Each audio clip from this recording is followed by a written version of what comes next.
ప్రియమైన దేవుని వారలారా, దేవుడు గత కాలమంతా మనల్ని ఆయన చల్లని రెక్కల నీడలో కాచి కాపాడి మన బ్రతుకు దినంలో మరొక దినాన్నిచ్చి జీవం కలిగిన ఆయన మాటలు ధ్యానించుకోవటానికి ఆయన చూపిన మహాకృప కొరకై మొదట దేవునికి కృతజ్ఞతాస్థుతులు తెలియజేస్తూ, అలాగే జీవం కలిగిన దేవుని మాటలు వినటానికి కూడి వచ్చిన మీ అందరికీ మన ప్రభువు రక్షకుడైన యేసుక్రీస్తు వారి పరిశుద్ధ నామంలో నా వందనాలు తెలియజేస్తున్నాను ప్రియులారా. ఈరోజు ఒక మంచి విషయాన్ని మనము ధ్యానించుకుందాం ప్రియులారా. ప్రపంచమంతా ఏమి నమ్ముతుందంటే మరణం తర్వాత మరో బ్రతుకనేది అబద్ధము, మనిషికి మరణమే ముగింపు అని ప్రపంచమంతా నమ్ముతుంది ప్రియులారా. ప్రపంచమంతా నమ్ముతుంది. అయితే మనము వారు చెప్పారు కాబట్టి నమ్మడం కాదు, కానీ బ్రతుకునిచ్చినటువంటి కన్న తండ్రి అయిన దేవుడు ఆయన ఏమి చెప్పాడో ఆయన చెప్పిన మాటల ప్రకారము మనము నడుచుకోవాలి. ఆయన చెప్పినదే మనము నమ్మాలి ప్రియులారా. ఆ మాటలు జీవం కలిగిన దేవుని మాటలు మనకు బైబిల్లో రాయించి ఇచ్చాడు దేవుడు.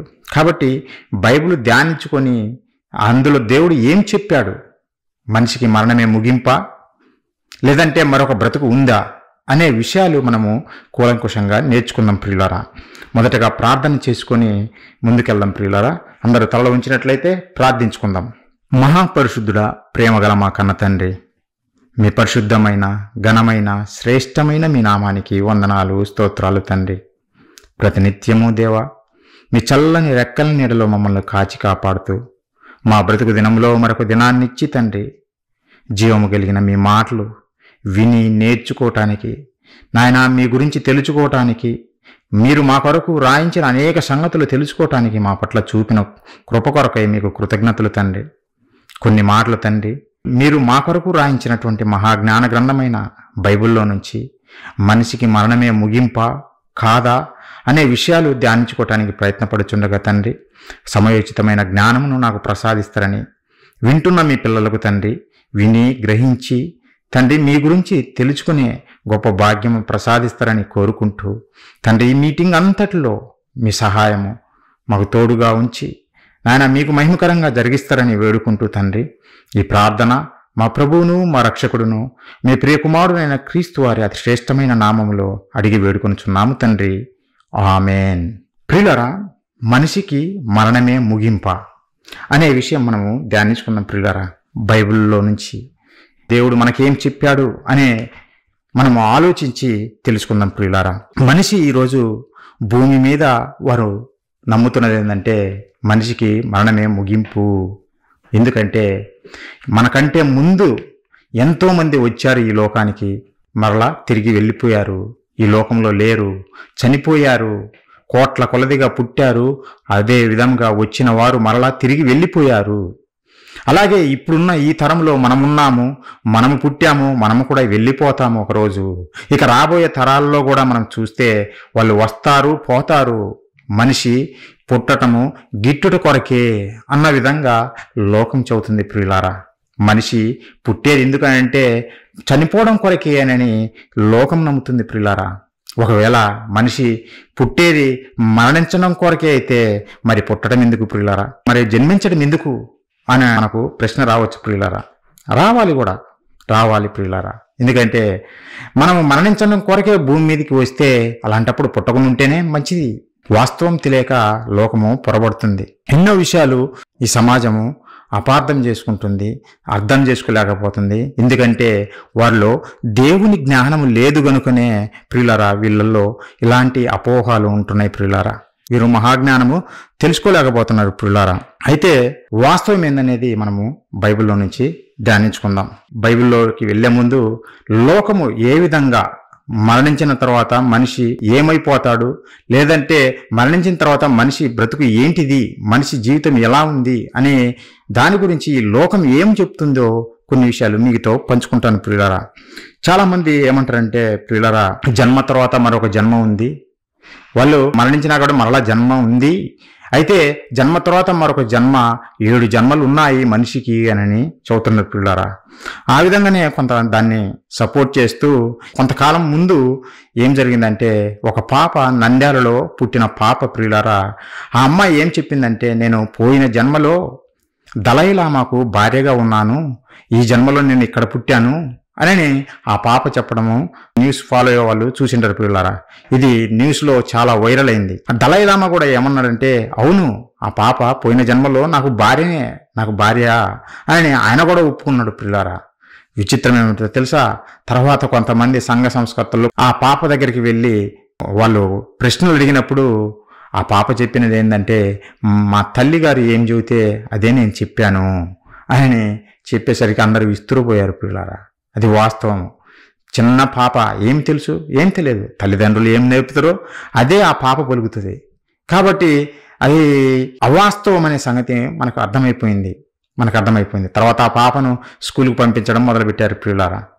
మరి జన్మ తర్వాత మరొక జన్మ మరలా ఈ విధంగానే ఈ శరీరంతో మరలా వస్తామానంటే ప్రియులారా, నిజంగా లోకం అనుకున్నట్టుగా రాము ప్రియులారా, ఈ లోకం నమ్ముతున్నట్టుగా రాము. మరి కొంతమంది ఏమంటున్నారో తెలుసా, మనము భూమి మీద చేసిన క్రియలను బట్టి వచ్చే జన్మ మనకు ఉంటుంది. అది ఎలా అంటే, మనము మంచి కార్యాలు చేశామనుకో అప్పుడు మరలా మనిషిగానే పుడతాం మనము. ఒకవేళ చెడ్డ కార్యాలు చేశామనుకో ఏ జంతువు రూపంలోనో మనం పుడతాము, ఏ కుక్కగానో ఏ పిల్లిగానో ఏ నక్కగానో పుడతాము అని సమాజం నమ్ముతుంది ప్రియులారా. ఇక్కడ నా ప్రశ్న ఏమిటంటే, ఈరోజు సమాజం మనం చూస్తుంటే ప్రియులారా, మనకు తెలుసు సమాజం ఎంత చెడిపోయిందో, ఎన్ని నేరాలు ఘోరాలు ఈ సమాజంలో జరుగుతున్నాయో, అమాయకమైన అమ్మాయిలు ఎంతమంది చేతిలో బలవుతున్నారో, అలాగే అమాయకులైన ప్రజలు ఎంతమంది చేతిలో నలిగిపోతున్నారో ఈ సమాజాన్ని మనం చూస్తున్నాము. అంటే దాన్ని బట్టి మనకి ఏమర్థమవుతుంది, సమాజంలో మంచి కన్నా కీడే ఎక్కువ జరుగుతుందని మనకు అర్థమవుతుంది పిల్లలారా. పోలీస్ స్టేషన్లో కేసులు పెరుగుతున్నాయంటే దాని అర్థమైంది, సమాజంలో కీడే ఎక్కువ జరుగుతుందని మనకు అర్థమైపోతుంది.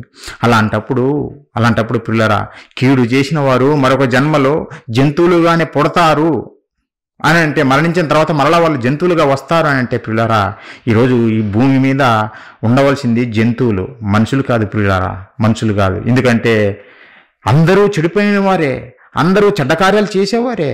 మరి జంతువులు ఎక్కువైపోవాలి కదా ఈ ప్రపంచంలో, ఈ భూమి మీద జంతువుల సంఖ్య పెరిగిపోవాలి కదా. మరి మనుషుల సంఖ్య ఎందుకు పెరుగుతుంది రోజు రోజుకు?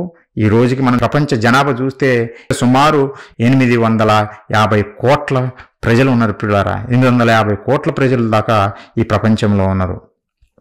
సంవత్సరానికి పెరుగుతున్నారే కానీ తగ్గటం లేదు పిల్లరా. మరి వీరనుకున్నట్టుగా నిజంగా మరణించిన మనిషి చేసిన కీడు పనులను బట్టి అతడు జంతువు రూపంలో రావాలన్నప్పుడు జంతువులతో నిండిపోవాల్సిన భూభాగము మనుషులతోటి నిండిపోతుందంటే వీరు చెప్పినది అబద్ధము అనే సంగతి మనకు క్లియర్గా అర్థమవుతుంది ప్రియులారా. ఇది మనుషుల్లో ఉండేటువంటి అపోహలు ప్రియులారా, మనుషుల్లో ఉండేటువంటి అపోహలే తప్ప అవి వాస్తవాలు కాదు. వాళ్ళు చెప్పినవి ఏమాత్రము రుజువు చూపించలేరు. మరికొంతమంది ఎలా ఉన్నారంటే, ఈజిప్టు మనకు తెలుసు కదా, ఈజిప్టు నాగరికత, ప్రపంచ నాగరికతలో మనం చూస్తే ఈజిప్టు ఒకనాడు బాగా అభివృద్ధి చెందిన దేశము. ఆ ఈజిప్టు దేశాన్ని ప్రియులారా ఫరోలు ఏలేరు, రాజులు వాళ్ళను ఫరోలు అంటాం ప్రియులారా. ఆ ఫరోలు ఏం నమ్మారో తెలుసా, అవును మరణించిన తర్వాత మరొక జీవితం ఉంది, ఈ దేహంతో మరలా మేము వస్తాము, కాబట్టి మరలా మరణించిన తర్వాత తిరిగి వచ్చిన తర్వాత మరలా భూమి మీద మేము పేదవారిగా ఉండకూడదు, ఏ విధంగా అయితే రాజులుగా ఉన్నామో మరలా మేము రాజులుగా ఉండాలా, గొప్పవారిగానే ఉండాలా అన్న ఉద్దేశంతో వాళ్ళు ఏం చెప్పారంటే, మమ్మల్ని మరణించిన తర్వాత సమాధుల్లో పెట్టేటప్పుడు మేము సంపాదించినటువంటి బంగారమును ఆస్తిని అంతా మా సమాధుల్లో దాచిపెట్టండి, మేము మరణించి తిరిగి లేచిన తర్వాత వాటిని ఉపయోగించుకొని మరలా మేము ఇలానే మా బ్రతుకును కొనసాగిస్తాము, పేదవారిగా ఉండకుండా ఉంటాము అని వాళ్ళు చెప్పడం చూస్తాం ప్రియులారా. అందుకే ఈరోజు ఇప్పటికీ ఈజిప్ట్ పిరమిడ్స్ అని చూస్తుంటాము, అవన్నీ ఫరోలవి, ఫరో సమాధులు ప్రియులారా. ఈజిప్ట్ను ఏలినటువంటి రాజులు సమాధులు అవన్నీ ఈజిప్ట్ మమ్మీస్ అని పిలుస్తారు వాటిని. ఇది వాస్తవమా అంటే వాస్తవం కాదు ప్రియులారా, వాస్తవం కాదు. ఎందుకంటే నేను బైబిల్లో చూపిస్తా. అందుకే దేవుడు ఈ లోకాన్ని చూసి ఏమన్నాడంటే, వీరికి ఏం తెలియదు నాయన, తెలియకపోయినా ఏదేదో వాగుతున్నారు అని ఒకసారి ఒక మంచి మాట చెప్పాడు ప్రియులారా. ఈ ప్రపంచం గురించి, మరణించిన మనిషి గురించి ప్రపంచం ఏం ఆలోచిస్తుందో బైబిల్లో ఒక మాట రాయించాడు ప్రియులారా. ఒకసారి మీ బైబిల్ ఓపెన్ చేసి చూడండి. ప్రసంగి గ్రంథము 10వ అధ్యాయం మనం చూస్తే ప్రియులారా, 14వ వచనము, కలగబోనది ఏదో మనుషులు ఎరుగక ఉండినను బుద్ధిహీనులు విస్తారముగా మాట్లాడుదురు. నరుడు చనిపోయిన తర్వాత ఏమి జరుగునో ఎవరు తెలియజేతురు. నరుడు చనిపోయిన తర్వాత ఏమి జరుగునో ఎవరు తెలియజేతురు. ఎవరు తెలియజేస్తారు? మనుషులు తెలియజేయలేరు. ఎందుకు? మనిషిని తయారు చేసింది మనిషి కాదు, మనిషికి జన్మనిచ్చింది మనిషి కాదు, తల్లి గర్భంలో నిన్ను నిలబెట్టింది, నీకు జీవితాన్ని ప్రసాదించింది సృష్టికర్త అయిన దేవుడు. ఆయన చెప్పాలి కానీ మరణం తర్వాత ఏమి జరుగుతుందో దేవుడే చెప్పాలి కానీ నరుడికి తెలియదు ప్రియులారా. అందుకే ఎన్నో అపోహాలున్నాయి. మరణించిన తర్వాత మనిషికి ఏమి జరుగుతుందో దాని గురించి ఈ సమాజంలో అనేకమైనటువంటి అపోహాలు ఉన్నాయి ప్రియులారా, అనేకమైన అపోహాలు ఉన్నాయి. చాలామంది నమ్ముతుంటారు ఒక విషయం ఏంటంటే, మరణించిన తర్వాత మరొక బ్రతుకు లేదండి. మనిషికి మరణమే ముగింపు, మనిషికి మరణమే ముగింపు తప్ప మరణించిన తర్వాత మరొక బ్రతుకునేది భ్రమ, మరొక జీవితం లేదు అనే విధంగా వారు చెబుతున్నారు ప్రియులారా. ఇది వాస్తవమా అంటే ప్రియులారా ఆలోచిద్దాం. వీళ్ళు చెప్పేది కూడా ఒకసారి ఆలోచిద్దాం ప్రియులారా. అందుకే వీళ్ళు ఏం చెబుతున్నారంటే, రేపు చనిపోతాం గనుక ఈరోజు తిందము, త్రాగుదము, సంతోషిద్దాము అని అంటున్నారు.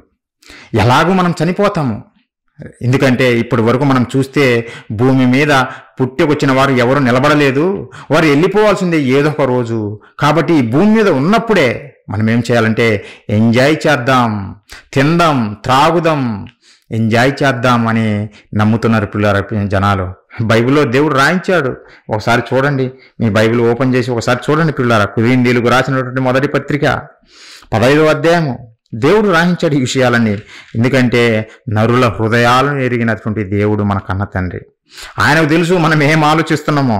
బయటికి నువ్వు చెప్పకపోయినా నీ హృదయంలో ఉన్నది పసిగట్టేది మన కన్న తండ్రి అయిన దేవుడు ప్రియులారా. ఒకసారి చూడండి దేవుడు ఏం చెప్పాడో. ఇలాంటి సమాజం గురించి ముందుగానే చెప్పాడు ఆయన. ఏమంటుండ్రు ఈ ప్రజలు ఏమంటున్నారంటే ఒకసారి చూడండి పిల్లారా. మొదటి కొరింథీయులకు రాసిన పత్రిక 15వ అధ్యాయము 32వ వచనం ప్రియులారా. పౌలు గారు అంటున్నారు, మనుష్య రీతిగా నేను ఎఫెసులో మృగములతో పోరాడిన యెడల నాకు లాభమేమి?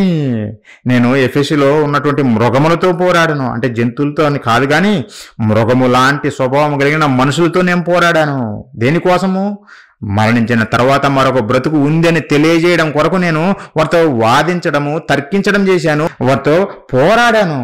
ఒకవేళ అలాంటి మృగములతో నా ప్రాణాన్ని ఫనంగా పెట్టి అబద్ధం కోసం నేను ఎందుకు పోరాడతాను అని పౌలు గారు చెబుతూ, మృతులు లేపబడిన యెడల రేపు చనిపోదము గనుక తిందుము త్రాగుదము, రేపు చనిపోదము గనుక తిందుము త్రాగుదము. మృతులు లేపబడరు. ఇప్పటి వరకు ఎవరు లేయలేదు. అందరూ పుడుతున్నారు, చనిపోతున్నారు, పుడుతున్నారు, చనిపోతున్నారు. కాబట్టి ఇది మనకు తెలిసిందే, మన కళ్ళ ముందు జరుగుతుందే. కనుక మనకు మరణించిన తర్వాత మరొక బ్రతుకు లేదు. కనుక ఈరోజే భూమి మీద ఉన్నప్పుడే మనము తిందాము, తాగుదాము, సుఖిద్దాము అనే విధంగా ప్రపంచం ఎక్కువగా నమ్ముతుంది ప్రియులారా. అందుకే మనిషి భూమి మీదకి పుట్టగానే, భూమి మీదకి రాగానే తల్లిదండ్రులు పిల్లలను గొప్ప గొప్ప చదువులు చదివించాలంటారు. వారు గొప్పగా ఈ భూమి మీద సంపాదించాలంటారు. సంపాదించిన తర్వాత అనుభవించాలి, సంతోషించాలి అనే దృక్పథంతోనే ప్రతి ఒక్కరూ బతుకుతున్నారు పిల్లలు ఈరోజు భూమి మీద. మేము అనుభవించాలి, ఈ లోకాన్ని భూమి మీద ఉన్నప్పుడే బాగా అనుభవించాలి, చాలా గొప్పగా అనుభవించాలి, అన్ని విధాలుగా అనుభవించాలి అనే విధంగా ఈ లోకం బ్రతుకుతుంది పిల్లరా. ఎందుకు? రేపు చనిపోదాము కనుక ఈరోజే తిందాము, బ్రతికి ఉన్నప్పుడే తిందాము, తాగుదాము, వెళ్ళిపోదామని అంటున్నారు పిల్లారా. అందుకే డెవలప్ అయిన కంట్రీలలో ప్రజలు ఏం చేస్తారా అని మనం ఆలోచిస్తే ప్రియులారా, వారంలో 5 రోజులు పని చేస్తారు. సోమవారం నుంచి శుక్రవారం వరకు, శని ఆదివారాలు 2 రోజులు ఎంజాయ్మెంట్కి ప్లాన్ చేసుకుంటారు పిల్లారా. ఆనందించడం కోసం ప్లాన్ చేస్తుంటారు. బయటికి వెళ్దాము ఫ్యామిలీ తోటి, లేదంటే రెస్టారెంట్కి వెళ్దాము ఫ్రెండ్స్ తోటి, పబ్బులకి వెళ్దాము, క్లబ్బులకి వెళ్దాము, ఇదే ఆలోచనతోటి బతుకుతుంటారు పిల్లారా. డెవలప్ అయిన కంట్రీస్లో ఇవే మనం చూస్తుంటాము. ఏంటంటే కష్టపడదాము, తిందాము, తాగుదాము, సంతోషిద్దాము. వీరికి అర్థమైంది ఏంటంటే మరణించిన తర్వాత మరొక బ్రతుకు లేదు. మనం బ్రతికే ఈ కొద్ది కాలంలోనే ఇది భూమి మీద మనం అన్ని అనుభవించాలి, ఆనందించాలి, సంతోషించాలి. మరణించిన తర్వాత మనం సంతోషించలేము కదా. అందుకే ఇప్పుడే మనం ఉపయోగించుకోవాలి అనే విధంగా వీళ్ళు ఆలోచిస్తున్నారు పిల్లారా. అందుకే చూడండి, వీకెండ్స్ రాగానే shopping malls busy, cinema theatres busy, restaurants busy, ఎక్కడ చూసినా బిజీ బిజీ బిజీ లైఫ్. జనాలు బిజీగా ఉండిపోతారు ఈ 2 రోజుల్లో. చాలా బిజీగా ఉంటారు పిల్లారా. ఎందుకు? ఎంటర్టైన్మెంట్ కావాలా, ఆనందించాలా. ఎందుకంటే మరణించిన తర్వాత మరొక బ్రతుకు లేదు అనే విధంగా వీళ్ళు నమ్ముతున్నారు కనుక ప్రియులారా.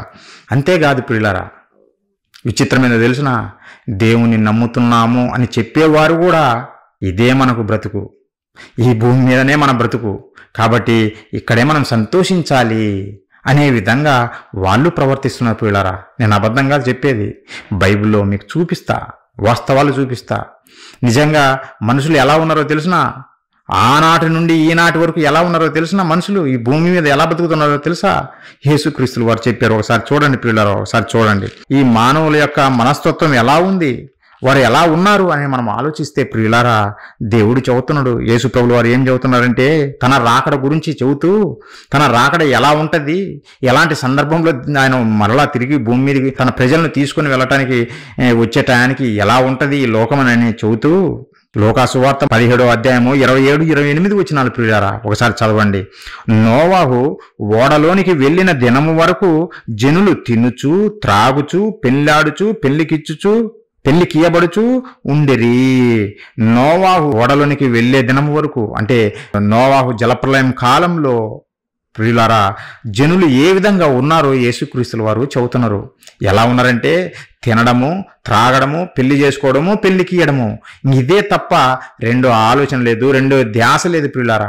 కనీసం తినేటప్పుడైనా ఈ తిండి నాకు ఎవరిచ్చారు, త్రాగేటప్పుడు ఈ త్రాగేది నాకు ఎవరిచ్చారు, త్రాగటానికి నీరు, వాడు తాగేది నీరు అనుకుంటున్నారేమో ప్రియులారా.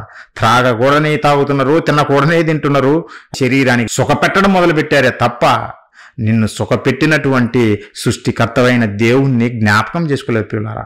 వారి హృదయ ఆలోచనలో దేవుడు లేడు. అందుకే దేవుడు బైబిల్లో రాయించాడు, వారి కడిపే వారి దేవుడు. అందుకే ఏమి తినాలా, ఏమి త్రాగాలా అనే ఆలోచిస్తారు తప్ప నిజంగా నేను తినటానికి, నాకు త్రాగటానికి ఇవన్నీ సమృద్ధిగా సమకూర్చినటువంటి సృష్టికర్త లేదంటే అనుగ్రహించినది ఎవరు అని ఆలోచించేవారు ఎవరు లేరు. అందుకే ఆ రోజు జలప్రలయంలో అందరినీ దేవుడు లేపేశాడు, అందరినీ చంపేశాడు. ఒక కుటుంబాన్ని తప్ప, నోవాహు గారి కుటుంబాన్ని తప్ప. ఎందుకంటే నోవాహు గారే నీతిమంతుడుగా కనపడ్డాడు గనక, ఆయనే దేవుని గురించి ఆలోచించాడు గనక ప్రియులారా. మిగతా వాళ్ళు ఎవరు ఆలోచించలేదు.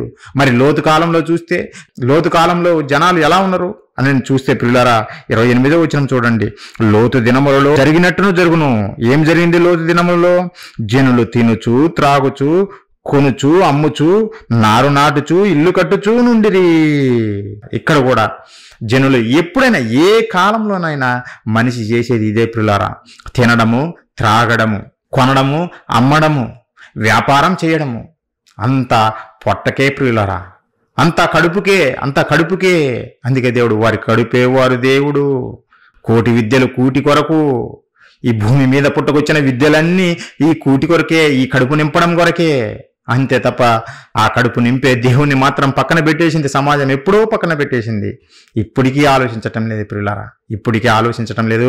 అందుకే ఈ మనిషికి దేవుని జ్ఞానం అర్థం కాలేదు. మరణించిన తర్వాత మనిషికి మరొక జీవితం లేదు, మనిషికి మరణమే ముగింపు అని ఈ సమాజం అంతా నమ్ముతుంది ప్రియులారా. అలానే నమ్ముతున్నారు. అందుకే తిందాము, తాగుదాము, ఎలాగూ రేపు చనిపోతాము, చనిపోయిన తర్వాత మనం అనుభవించలేము కనుక బతుకున్నప్పుడే ఎంజాయ్ చేద్దాము అనే విధంగా నమ్ముతుంది ప్రియులారా. ఇప్పుడు దేవుని నమ్ముతున్నాము అని చెప్పిన వారి గురించి కూడా ఆలోచిద్దాం. వాళ్ళు ఎలా ఉన్నారు? వాళ్ళు కూడా మరణించిన తర్వాత బ్రతుకు లేదు అనే విధంగానే నమ్ముతున్నారు ప్రియులారా. మహాజ్ఞాన గ్రంథమైన బైబిలు, సర్వసత్యం కలిగినటువంటి బైబిల్ వీరి చేతుల్లో ఉన్నా, లేదంటే దేవుని మాటలే వీరి చేతిలో ఉన్నా వీరికి అర్థం కాలేదు ప్రియులారా, వీరికి అర్థం కాలేదు. ఏమి నీకు అర్థమైందా అని మీరు నన్ను అడగవచ్చు ప్రియులారా. నాకు అర్థం కాలేదు, కానీ మహాజ్ఞాన గ్రంథమైన బైబిల్ చదివినప్పుడు అర్థమైంది ప్రియులారా. దేవుని మాటలు సత్యాన్ని తెలియజేస్తాయి. మనుషులు అబద్ధాలు చెబుతారు, దేవుడు అబద్ధం ఎప్పుడు చెప్పడు ప్రియులారా. దేవుడు అబద్ధం ఎప్పుడు చెప్పడు. ఒకసారి మనం ఆలోచిస్తే ప్రియులారా, యేసుక్రీస్తుల వారు ఈ భూమి మీద ఉన్న కాలంలో యూదులు ఆయన దగ్గరికి వచ్చారు. మొట్టమొదటగా దేవుని వాక్కులు యూదులకే కదా వచ్చింది ప్రియులారా. ధర్మశాస్త్రం వారికే కదా ఇవ్వబడింది, వారికే కదా దేవుని మాటలు తెలియబడింది ప్రియులారా. దేవుని మాటలు కలిగిన వారు ఎలా ఉండాలా? సత్యం కలిగే జీవించాలి, ఆ సత్యమే ఈ సమాజానికి తెలియజేయాలి. కానీ ఆ యూదుల్లోనే 2 తెగలుగా మారిపోయారు. సద్దుకయ్యులు పరిసయ్యులుగా 2 డివిజన్స్గా మారారు ప్రియులారా. సద్దుకయ్యులు ఎవరు, పరిసయ్యులు ఎవరు అని ఆలోచిస్తే ప్రియులారా, ఒకసారి అపోస్తుల కార్యములు 23వ అధ్యాయము 8వ వచనం చూస్తే, సద్దుకయ్యులు పునరుద్ధానము లేదనియు దూతలైనను ఆత్మలైనను లేవనియు చెప్పుదురు, కానీ పరిసయ్యులు రెండును కలవని ఒప్పుకొందురు. సద్దుకయ్యులు ఎవరంటే పునరుత్థానం లేదు అంటే మనిషి మరణించిన తర్వాత మరొక బ్రతుకు లేదు, మనిషికి మరణమే ముగింపు అని వీళ్ళు నమ్ముతున్నారు పిల్లలు. అలాగే ఆత్మలు కానీ దూతలు కానీ ఏమి లేవు అని వీళ్ళు నమ్ముతున్నారు. పరిసయ్యులు ఏం నమ్ముతారంటే పునరుత్థానం ఉంది, మనిషికి పునరుత్థానం ఉంది, మరణించినా సరే మనిషి మరలా తిరిగి లేస్తాడు అని వీళ్ళు నమ్ముతున్నారు. వీళ్ళు కరెక్ట్గానే నమ్ముతున్నారు పిల్లారా. పరిసయ్యులు మాత్రము పునరుత్థానం ఉందని నమ్ముతున్నారు, కానీ సద్దుకయ్యులు మనిషికి మరణమే ముగింపని నమ్ముతున్నారు. వీళ్ళెవరో తెలిసిన సద్దుకయ్యులు అంటే మళ్ళీ ఎవరో దేవుని మాటలు లేనివారు అనుకునేవాళ్ళు. దేవుని మాటలు కలిగినా అపార్థం చేసుకొని దేవుని మాటలను అర్థం చేసుకోకుండా అబద్ధాన్ని నమ్ముతున్నటువంటి వారు ప్రియులారా. అలాంటి వారు సద్దుకయ్యులు ఒకరోజు యేసుక్రీస్తుల వారి దగ్గరికి వస్తారు. వాళ్ళు ఏమనుకున్నారంటే, మమ్మల్ని మించిన వారు లేరు, మేము మహాపండితులము, మేము జ్ఞానులము, కాబట్టి యేసుక్రీస్తుల వారిని ఏ విధంగానైనా మనము మన ప్రశ్నతోటి పడగొట్టేస్తాము, ఒక్క ప్రశ్నతోటి యేసు ప్రభుల వారు ఇంకా సమాధానం చెప్పలేరు అని వాళ్ళు కుయుక్తితోటి కుట్రతోటి వచ్చారు పిల్లారా. ఎలాంటి ప్రశ్నతో వచ్చారో తెలుసా? ఒకసారి చూడండి లూకాసు వార్త 20వ అధ్యాయము 27 నుంచి పిల్లారా. పునరుద్ధానము లేదని చెప్పాడు సద్దుకయ్యులు కొందరు ఆయన యొద్దకు వచ్చి ఆయనను ఇట్లడిగిరి, బోధకుడా, భార్య బ్రతికి ఉండగా ఒకని సహోదరుడు సంతానము లేక చనిపోయిన ఎడల అతని సహోదరుడు భార్యను పెళ్లి చేసుకుని తన సహోదరునికి సంతానము కలుగజేయవలనని మోషే మనకు రాసి ఇచ్చాను కదా. అంటే వీళ్ళు నమ్మేది మోషే ధర్మశాస్త్ర గ్రంథమే. అంటే మోషే ధర్మశాస్త్ర గ్రంథములు వాళ్ళు నమ్ముతారు, దేవుని మాటలను వాళ్ళు నమ్ముతారు. వీరికి వచ్చిన ప్రశ్న ఏందో చూడండి. వీరేమనుకుంటారంటే ఇది డౌట్ కూడా కాదు. వీరేమనుకుంటారంటే మేము వేసే ప్రశ్నకు యేసుక్రీస్తుల వారి దగ్గర సమాధానం లేదు అన్న కాన్ఫిడెన్స్తో వచ్చారు. ఆ కాన్ఫిడెన్స్తోనే యేసుక్రీస్తుల వారిని ప్రశ్న అడుగుతుండ్రు. ధర్మశాస్త్రంలో ఏం రాయబడిందంటే, ప్రభువా మీకు తెలుసు కదా, మోషే గారు మనకు ధర్మశాస్త్రం ఇచ్చారు. ఆ ధర్మశాస్త్రంలో దేవుడు మన కొరకు ఏం రాయించాడంటే, ఒకనికి సంతానం లేకుండా అతడు చనిపోయిన ఎడలా అతని సహోదరుడు అతని భార్యను చేసుకొని తనకు సంతానము కలుగజేయాలి, వంశావళిని నిలబెట్టాలి అని ధర్మశాస్త్రంలో రాయబడింది కదా బోధకుడా.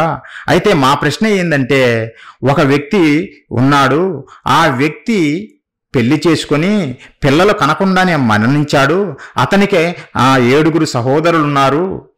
అయితే అతడు చనిపోవడాన్ని బట్టి రెండో వాడు పెళ్లి చేసుకున్నాడు ఆ స్త్రీని, రెండో వాడు మూడో వాడు పెళ్లి చేసుకున్నారు, వారికి సంతానం కలగలేదు, వారు చనిపోయి వెళ్ళిపోయారు.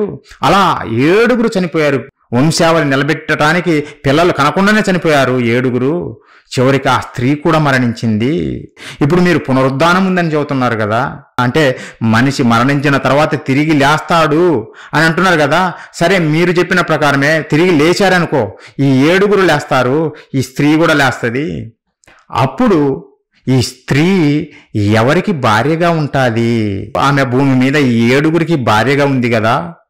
మరి పునరుద్ధానంలో ఎవరికి భార్యగా ఉంటుంది? మా 7 భార్యగా ఉంటుందా అని ఆలోచనతో అబ్బా దొరికిపోయాడు యేసు ప్రభుల వారు, మనము మంచి ప్రశ్న అడిగాము అని సంబరాలు చేసుకున్న విధంగా ప్రియులారా యేసు ప్రభుల వారిని ప్రశ్న అడిగారు. యేసు ప్రభుల వారు కొడితే మామూలుగా ఉండదు దెబ్బ. మరి మాట్లాడలేరు. ఎవరైనా సరే, ఎంతటి వాడైనా సరే ఆయన ప్రశ్నించేవారు ఈ భూమి మీద ఎవరైనా ఉన్నారా పిల్లారా? నువ్వు వేసే ప్రశ్న నువ్వు మట్టి బుర్రతో ఆలోచించి వేస్తున్నావు. మహాజ్ఞాని దగ్గర నీ కప్పు గంతులు కుదరవు. ఆయన దగ్గర నేర్చుకోవాల్సినటువంటి నీవు ఆయనను తిరిగి ప్రశ్న వేయడమా అని అంటే యేసు ప్రభుల వారు చెప్పారు, మీరు అనుకుంటున్నారు ఈ భూమి మీద ఉండేసరికి ఎడ తినడము, త్రాగడము, పెళ్లి చేసుకోవడము, పెళ్లికి ఇయడమే తప్ప రెండో దాని గురించి ఆలోచించే లేదు అని ఆ భ్రమలోనే బ్రతుకుతున్నారు. కనుకనే మరణించిన తర్వాత మరలా మేము పెళ్లి చేసుకోవాలి అనే ఉద్దేశంతో మీరు ఉన్నారు. కనుకనే మీకు అర్థం కాలేదు, మీరు పొరపడుతున్నారు. మీకు అర్థం కాలేదు వాక్యము, దేవుని మాటలు, అందుకే మీరు పొరబడుచున్నారు. పునరుద్ధానం తర్వాత మరలా పెళ్లి చేసుకున్నారు. అసలు పెళ్లి ఎందుకు చేసుకోవాలో, పెళ్లి చేసిందెవరో, దాని పరమార్థం ఏమిటో మీకు తెలియదు. అందుకే మీరు పునరుద్ధానం తర్వాత కూడా మరలా పెళ్లి చేసుకుంటారు అనే ఆలోచనతోటి నా దగ్గరికి వచ్చారు. మీరు పొరబడుతున్నారు అని యేసుక్రీస్తు వారు చెబుతూ ఒక ఎగ్జాంపుల్ వాళ్ళకి చెబుతాడు. ఏమనంటే, పొదను గూర్చిన భావము మీకు తెలియదా? మోషేతో దేవుడు ఆ రోజు ఏం పలికాడో తెలుసా? ఏమన్నాడంటే, నేను అబ్రహాము దేవుడను, ఇస్సాకు దేవుడను, యాకోబు దేవుడను. మోషే గారు పుట్టిన టయానికి అబ్రహాము గారు లేరు, ఇస్సాకు గారు లేరు, యాకోబు గారు లేరు. కానీ దేవుడు ఎందుకు వారి పేర్లు ఎత్తుకున్నాడు? వారు మరణించిన వారు ఇక లేకపోతే వారి పేర్లు మరలా ఎందుకు ఎత్తుకోవాలి? అంటే చనిపోయిన వారి దేవుడా? అలాంటి దేవుడు ఎలా దేవుడైతాడు అని వారికి తిరుగు ప్రశ్న వేసేసరికి వారి దగ్గర ఆన్సర్ లేదు. ప్రియులారా, చెప్పాడు కదా దేవుడు, నేను అబ్రహాము దేవుడును, ఇస్సాకు దేవుడును, యాకోబు దేవుడును చెప్పాడు కదా. మరి ఆయన సజీవులకే దేవుడు గాని మృతులకు దేవుడు కాదు. మీరు పొరబడుచున్నారు అని చెప్పేసరికి వాళ్ళ దగ్గర ఇంకా ఆన్సర్ లేక, వాళ్ళ దగ్గర ఇంకా సమాధానం లేక తోక ముడిచి వెళ్ళిపోయారు. ప్రియులారా, అంటే సమాజము ఇప్పుడు దేవుని మాటలు వీరి దగ్గర ఉన్నా వీళ్ళు పొరబడ్డారు, వీళ్ళు పొరబడుతున్నారు.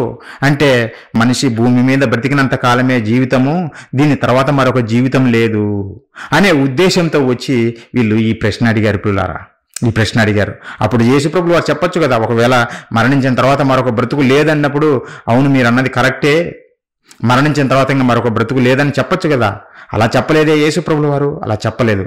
వారు నోరు మూయించి పంపించాడు ప్రియులారా యేసుక్రీస్తుల వారు.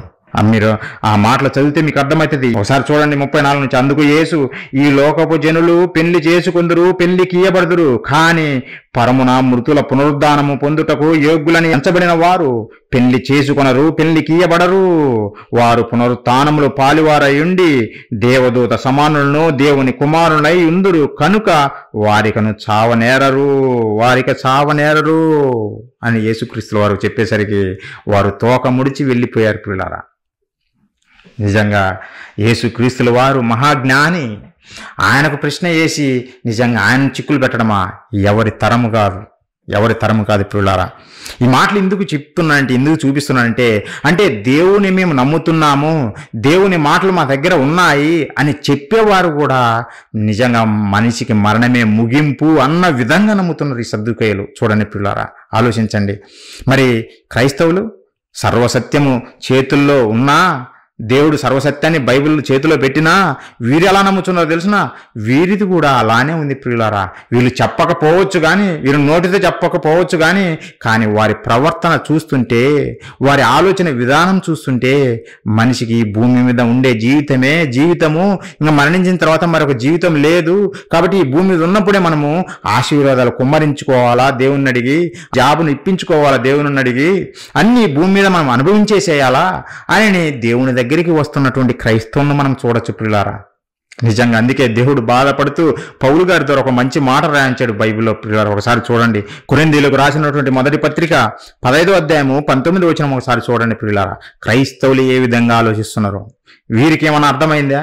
మనిషికి మరణము ముగింపు కాదనే సంగతి వీరికి ఏమైనా అర్థమైందా? సర్వసత్యం కలిగి ఉన్నా కానీ వీరికి అర్థం కాలేదు ప్రియులారా. ఒకసారి చూడండి, మీరు అలా ఉండకూడదనే ఈ మాటలు తెలియజేస్తున్నాము. మీరు సర్వసత్యము తెలుసుకోవాలి, దేవుడు కోరుకున్నట్టుగా మనము బ్రతకాలి. మీరు, నేను, మనమందరం ప్రియులారా. ఒకసారి ఆ మాటలు చూడండి. ఈ జీవిత కాలం మట్టికే మనము క్రీస్తునందు నిరీక్షించిన వారమైన ఎడల, ఈ జీవిత కాలం మట్టికే అంటే ఈ భూమి మీద బ్రతికి 60-70 సంవత్సరాల కొరకే మనము ప్రభువునందు విశ్వాసం ఉంచిన ఎడల మనుషులందరికంటే దౌర్భాగ్యులమై ఉందము. నిజంగా ఆలోచించండి. ఈ జీవితకాలం మట్టుకంటే నీకు జాబు పరలోకానికి తెచ్చిపెట్టడం కోసమా నువ్వు అడిగేది? లేదంటే ఈ జీవితకాలం మట్టుకు అనుభవించడం కొరక? జాబు ఇవ్వండి తండ్రి, నాకు జాబు ఇవ్వండి తండ్రి అని నువ్వు దేవుని అడుగుతున్నావు చూడు. దేని కొరకు? పరలోకం తెచ్చి పెడుతుందనా? లేదంటే ఈ భూమి మీద నువ్వు సుఖ సంతోషాలతోటి ఆనందంగా నీ జీవితాన్ని గడపటం కోసం, ఈ లోకాన్ని అనుభవించడం కొరకు నువ్వు జాబును అడుగుతున్నావా? ఈ జీవిత కాలం మటుకే ఈ 60-70 సంవత్సరాలు బ్రతకడం కొరకే నువ్వు జాబును అడుగుతున్నావు దేవుని దగ్గరికి వచ్చి. దేవుడు ఏం చెప్పాడు? మొదట నా నీతిని, నా రాజ్యాన్ని వెతకండి, తర్వాత మీకు ఏం కావాలో నేను ఇస్తాను. నీకు జాబు కావాలంటే జాబ్ ఇస్తాను, జాబు లేకుండానే నిన్ను పోషిస్తాను అని దేవుడు మనకు తెలియజేశాడు ప్రియులారా. అది మరిచిపోయింది క్రైస్తవ్యము, అది మరిచిపోయింది బోధకులు, క్రైస్తవ బోధకులు. దేవుడు చెప్పమన్న వాస్తవాలను పక్కన పెట్టేసి, ఇదిగో ప్రియులారా మీరు దేవుని నమ్మండి, జాబు లేదా నీకు, నువ్వు దిగులు పడాల్సిన పని లేదు, జాబు దేవుడు నీకు ఇచ్చేస్తాడు. పెళ్లి కాలేదా? దేవుడు నీకు పెళ్లి చేసేస్తాడు. పిల్లలు లేరా? దేవుడు నీకు పిల్లలు ఇచ్చేస్తాడు. కోర్టు సమస్యలు ఉన్నాయా? దేవుడు కోర్టు సమస్యలను తీర్చేస్తాడు. కుటుంబంలో శాంతి లేదా? దేవుడు శాంతిని పెడతాడు మీ కుటుంబంలో. నిజంగా ప్రియులారా, ఇవే బదులు ఈ భూమి మీద 60-70 సంవత్సరాలు మనము బ్రతికే జీవితం కొరకే ఈ బోధలు కొనసాగుతున్నాయి ప్రియులారా. ఇది వాక్యానుసారమా? అంటే వీరికి అర్థమైంది, మనం అనుభవించాలి, ఇక్కడే అనుభవించాలి. పరలోకం వెళ్తాం, కానీ ముందు ఇదే అనుభవించాలి, ఇక్కడ మేము అనుభవించాలి అన్న విధంగానే ఈరోజు బోధలున్నాయి ప్రియులారా. క్రైస్తవులారా, ప్రేమతో మీకు తెలియజేస్తున్నాను, ప్రేమతో దేవుడు తెలియజేస్తున్నాడు మీకు. ఇలాంటి మాయలో ఉంటే తర్వాత మీరే బాధపడతారు ప్రియులారా, తర్వాత మీరే బాధపడతారు. మీరు రావాలా, బయటికి రావాలా, వాక్యమును, దేవుని వాక్యమును చదవండి, మీ మనోనేత్రాలు వెలిగించుకోండి. లేదంటే వీరి చేతుల్లో మీరు బలికాక తప్పదు. మీకు ఇప్పుడు అర్థం కాదు, భూమిని విడిచిన మరుక్షణమే మీకు అర్థమవుతుంది ప్రియులారా. అలా మోసపోకండి. యేసుక్రీస్తుల వారు పదే పదే చెప్పాడు, మీరు మోసపోవద్దు, మీరు మోసపోవద్దు. మోసపరిచేవారు అనేక మంది ఉన్నారు, జాగ్రత్త పడండి. మీరు ఏమి వినుచున్నారో జాగ్రత్త పడండి, లేకపోతే మోసపోతారు పిల్లారా. అందరూ గొర్రె చర్మం వేసుకునే వస్తారు. ఈరోజు నేను చెప్పాను కనుక నమ్మమనే చదువుతున్నా, కానీ ఏమి వింటున్నారో చూసుకోవాల్సింది, జాగ్రత్త పడాల్సింది మీరు. బైబిల్లో దేవుడు ఏమి రాయించాడు, వీళ్ళు ఏమి చెబుతున్నారనే చూసుకోవాల్సిన బాధ్యత మీ మీద ఉంది పిల్లారా. నేను విన్నా, నా మీద ఉంది ఆ బాధ్యత, లేకపోతే మోసపోతాం పిల్లారా. ఈరోజు క్రైస్తవులు కూడా ఇదే మాయలో ఉన్నారు పిల్లారా. వారు పైకి పేరుకు చెప్పినా, అవును మేము పరలోకం వెళ్తామని చెబుతున్నా, కానీ వారు బ్రతికేదంతా ఈ భూమి మీద సంతోషపడాలని, ఈ భూమి మీదనే సుఖ సంతోషాలతో వర్ధిల్లాలని వాళ్ళు ప్రార్థనలు చేస్తున్నారు. బోధకుల చేత ప్రార్థనలు చేయించుకుంటున్నారు. ఆ బోధకులైతే ఇంకా, దేవా ప్రభువా ఆకాశ తూములు విప్పి ఆశీర్వదించండి నీ బిడ్డను అని చెబుతున్నారు పిల్లారా. నిజంగా ఎంత విడ్డూరంగా ఉంటుందంటే వీళ్ళు చేసే ప్రార్థనలు. దేవుడెగిన ఆకాశ తూములు విప్పితే మనిషి భూమి మీద మనుగడ కొనసాగిస్తాడా? మనిషి భూమి మీద ఉంటాడా వాటిని అనుభవించటం కొరకు? ప్రియులరా, ఎంత స్వార్థపూరితంగా మనిషి దేవుణ్ణి అడుగుతున్నాడో ఆలోచించండి. ఆకాశ తూములన్నీ విప్పి నీకే ఆశీర్వదిస్తే ఈ 850 కోట్ల మంది ప్రజలు ఏమి తిని బతుకుతారు? లేదంటే నీ పక్కనున్న సహోదరుడు క్రైస్తవుడే ఏమి తిని బ్రతుకుతాడు? ఆలోచించండి. ఆకాశ తూములు విప్పితే నువ్వు బతుకుతావా? ఒకరోజు విప్పాడు దేవుడు, ఆకాశ తూములు విప్పాడు. నోహు జలప్రలయంలో మొత్తాన్ని సర్వనాశనం చేశాడు. నువ్వు ఏం అడుగుతున్నావో ఒకసారి ఆలోచించు. నువ్వు ఏం అడుగుతున్నావో, ఎలాంటి ప్రార్థన చేస్తున్నావో నువ్వు ఒకసారి ఆలోచించు. వివేకంతో ఆలోచించండి. ఏదో బాగుంది కదా, సెంటెన్స్ బాగుంది కదా, ఆకాశ తూములు ఇప్పేయి, నా ఇల్లు నింపేయి, నేను మొత్తము కాజేస్తానని స్వార్థపూరితమైన ఆలోచనతోటి ప్రార్థన చేయకు. నువ్వు చేసినా నీ మాట వినడు దేవుడు. అది గుర్తుపెట్టుకొని పిల్లలారా, నువ్వు అలాంటి ప్రార్థన చేసినా దేవునికి నచ్చదు, దేవుడు వినడు కూడా. విచిత్రం ఏందో తెలుసునా? ఈరోజు సమాజంలో బోధకులేమో నిన్ను దేవుడు ఆశీర్వదిస్తాడు అని తన జీవితకాలం అంతా ఆ సంఘస్థులకు చెబుతూనే ఉంటాడు. పాపం అమాయకులైన క్రైస్తవులను చూస్తే చాలా బాధ అనిపిస్తుంది ప్రియులారా. నాకైతే నిజంగా చాలా బాధ అనిపిస్తుంది. ఆ సంఘానికి వెళ్ళే ప్రతి క్రైస్తవుడు ఆ మాటను పట్టుకొని దేవుడు నన్ను ఆశీర్వదిస్తాడు, అయ్యగారు చెప్పారు దేవుడు నన్ను ఆశీర్వదిస్తాడు, నేను గొప్పవాడిని అయిపోతాను, నేను మిద్దెల మేడలు కడతాను మా పాస్టర్ గారు కట్టినట్టు, నేను ఫ్లైట్లో వెళ్తాను మా పాస్టర్ గారు తిరిగినట్టు, నేను బెంజి కార్లో తిరుగుతాను మా పాస్టర్ గారు తిరిగినట్టు అనే మాయలో బ్రతుకుతూ చివరికి ఇవేం అనుభవించకుండా అలా ఎలా సంఘానికి ప్రారంభంలో వచ్చాడో అలానే తన జీవితాన్ని ముగించుకొని వెళ్ళిపోతాడు పిల్లారా. నిజంగా చాలామంది క్రైస్తవులు ఇలాంటి బోధలు చూసి విని మాయలో పడిపోయి అయ్యగారిని పెంచుతారు. పాపము వీళ్ళు మాత్రము అదే పేదరికంలో మగ్గిపోయి ఆ పేదరికంలోనే చనిపోతారు పిల్లారా. ఆ పేదరికంలోనే చనిపోతారు. దేవుడేమో నిన్ను లేని నీ పొరుగువారిని ప్రేమించమని అన్నాడు, కానీ బోధకుడు ఈ మాట చెబుతాడు, అది పాటించడు. నువ్వేమో సూట్లు బోట్లు వేస్తావు, నిజంగా ఫ్లైట్ ఎక్కుతావు, నిన్ను పెంచి పోషిస్తున్నటువంటి లేదంటే దేవుని మాటల యందు భయభక్తులు కలిగి ఆ మాటల ప్రకారం జీవిస్తూ నీకెంతో కొంత సహాయం చేస్తూ పంపిస్తున్న సంఘస్థుని మాత్రము అదే పేదరికంలో మగ్గిపడేలా చేస్తున్నావు. ఆలోచించు బోధకుడా, నువ్వు ఆలోచించు. ఈ భూమి మీద బతికి స్వల్ప కాలానికి నువ్వు ఎందుకు? అందుకేనా నువ్వు దేవుని నమ్ముకున్నది? నువ్వు అందుకేనా బైబిల్ పట్టింది? అందుకే దేవుడు చెబుతున్నాడు, ఈ జీవిత కాలం మటుకే నువ్వు యేసుక్రీస్తునందు విశ్వాసం ఉంచితే మనుషులందరికంటే దౌర్భాగ్యుడు నువ్వే. అది బోధకుడైనా సరే, సంఘస్థులమైనా సరే, ఎవరిమైనా సరే, ఈ జీవిత కాలం మటుకు నువ్వు ప్రభువునందు విశ్వాసం ఉంచితే అన్య జనుల కన్నా దౌర్భాగ్యుడవు నీవే, మనమే అయితం ప్రియులరా. జాగ్రత్త పడాల ప్రియులారా. అంటే ఈరోజు క్రైస్తవుల్లో కూడా ఒక రకంగా చూస్తే ప్రియులారా, మనిషికి మరణం తర్వాత మరొక బ్రతుకు లేదు, ఇక్కడనే ఆనందించాలన్న విధంగా ఉన్నారు ప్రియులారా. నేను అబద్ధాలు చెప్పటం లేదు, దేవుడు రాయించిన మాటల్లోనే మీకు చూపిస్తున్నాను. మీరు ఆలోచించండి, మీరు ఆలోచించాలనే నేను ఈ మాటలు మీకు తెలియజేస్తున్నాను ప్రియులారా. అంతే తప్ప మరొక ఉద్దేశం మాకు లేదు ప్రియులారా. ఎవరినో అందామని నా ఉద్దేశం కాదు, కానీ అమాయకులైన క్రైస్తవులను చూసినప్పుడు బాధ కలుగుతుంది. అయ్యో వీళ్ళు ఇంత అమాయకత్వంలో ఉండిపోయారు అని బాధ కలిగే ఈ మాటలు తెలియజేస్తున్నాను ప్రియులారా. మరి ఈ శాస్త్ర ప్రపంచాన్ని అడిగితే మరణం తర్వాత మనిషి బ్రతుకు గురించి, లేదంటే మనిషికి మరణమే ముగింపా అని ఈ శాస్త్ర ప్రపంచం అడిగితే వాళ్ళేమంటున్నారో తెలిసిన? మ్యాక్స్ మోర్ అనే శాస్త్రవేత్త ప్రియులారా 1972 సంవత్సరంలో క్రయో ప్రిజర్వేషన్ ద్వారా మన డెడ్ బాడీస్ను ప్రిజర్వ్ చేసుకుంటే ఏదో ఒక రోజు మన ఒంటిలో ఉండే ప్రతి రోగానికి మందు రాబోతుంది. అప్పుడు ఈ డెడ్ బాడీ లేదంటే చనిపోయినటువంటి ఈ దేహాన్ని మరలా తీసుకొచ్చి ఈ మందులు ఉపయోగించి మరలా జీవం పోయొచ్చు, చనిపోయిన శవాలకు మరలా జీవం పోయొచ్చు అని ప్రతిపాదించాడు. అనేక మంది ఇతని మాటలు నమ్మి ప్రియులరా వాళ్ళ డెడ్ బాడీస్ని కూడా మాది కూడా క్రయో ప్రిజర్వేషన్ చేయండి అంటే లిక్విడ్ నైట్రోజన్లో ఫ్రీజ్ చేస్తారు ప్రియులరా. అంటే గడ్డగట్టేటట్టు చేస్తారు.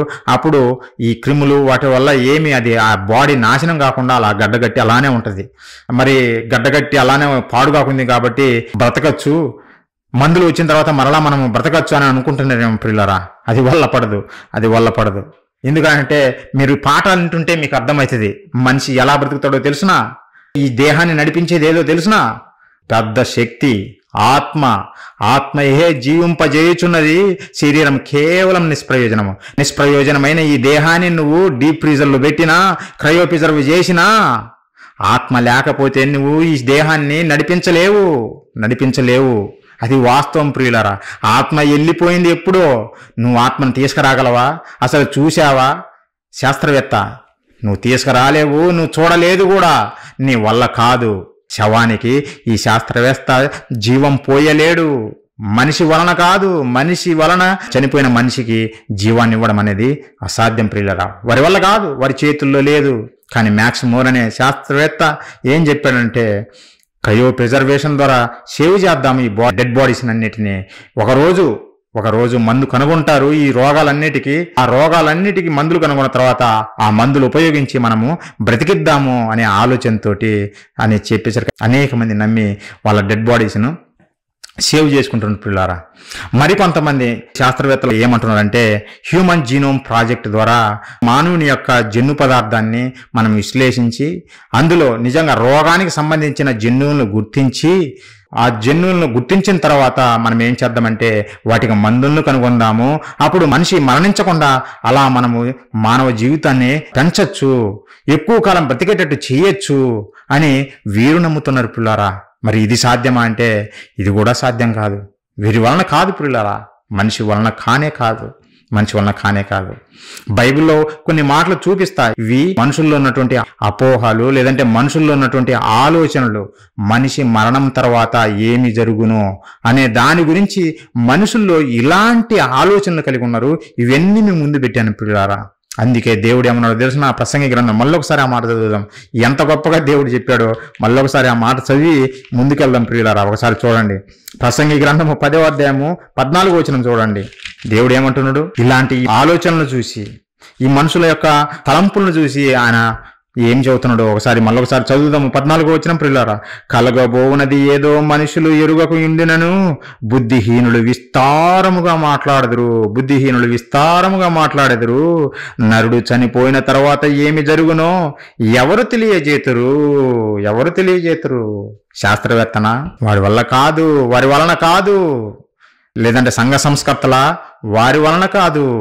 లేదంటే మేము లోక విద్య బాగా చదివాము, ఐఏఎస్ చదివాము, ఐపీఎస్ చదివాము అని అనుకునేవారా? వారు కాదు. లేదంటే నేను అమెరికా ప్రెసిడెంట్ను, అన్నీ నాకు తెలుసు అనుకుంటున్నటువంటి వాళ్ళు తెలియజేయగలరా? లేదు ప్రియులారా. నీకు బ్రతుకునిచ్చినటువంటి సృష్టికర్త అయిన దేవుడే చెప్పాలి తప్ప ఈ నరుడికి ఎవరికి తెలియదు ప్రియులారా, ఎవరికి తెలియదు. నాకు కూడా తెలియదు. కాకపోతే మనకు తెలియజేశాడు దేవుడు. ఆ తెలియజేసిన మాటల్నే మీతో పంచుకుంటున్న ప్రియులారా, మీతో పంచుకుంటున్నా. దేవుడు చెప్పకపోతే మనిషికి తెలియదు. నరుడు చనిపోయిన తర్వాత ఏమి జరుగునో దేవుడే చెప్పాలి, ఎందుకంటే ఆయనే బ్రతుకునిచ్చాడు.